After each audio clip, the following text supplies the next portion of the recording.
গত কয়েকদিনে জামালপুরের ইসলামপুর উপজেলার পুরাতন ব্রহ্মপুত্র নদে ভাঙনে নদী গর্ভে বিলীন হয়েছে অন্তত 20টি বসতবাড়ি।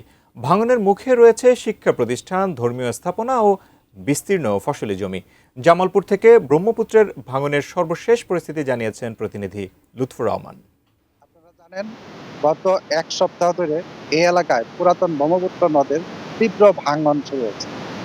ভাঙনে ইতিমধ্যেই অর্ধশতাধিক বসতবাড়ি এবং কয়েকশো একর ফসলি জমি নদীগর্ভে বিলীন হচ্ছে। ভাঙন কবলিত এলাকার মানুষ তাদের বসতবাড়ি হারিয়ে খোলা আকাশের নিচে অন্যের বাড়িতে আশ্রয় নিয়ে মানবেতর জীবনযাপন করছে। আজকে থেকে পানি উন্নয়ন বোর্ড এই জায়গায় বালি ভর্তি জিও ব্যাগ ডাম্পিং এর কাজ শুরু করেছে। পানি উন্নয়ন বোর্ডের নির্বাহী প্রকৌশলী মকিবুজ্জামান খান আমাকে জানিয়েছেন যে এই এলাকা অন্তত 500 মিটার এলাকা জুড়ে নদীর ব্যাপক ভাঙন চলছে। আপাতত তারা 100 মিটার এলাকায় জিও ব্যাগ ডাম্পিং করবে।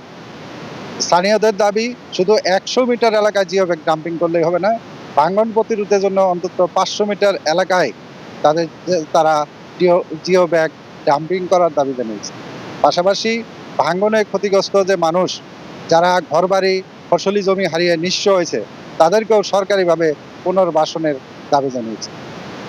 জামালপুরের ইসলামপুর উপজেলার লক্ষ্মীপুর ঘোনাপাড়া গ্রাম থেকে এই ছিল আমার কাছে নদী ভাঙন নিয়ে সর্বশেষ।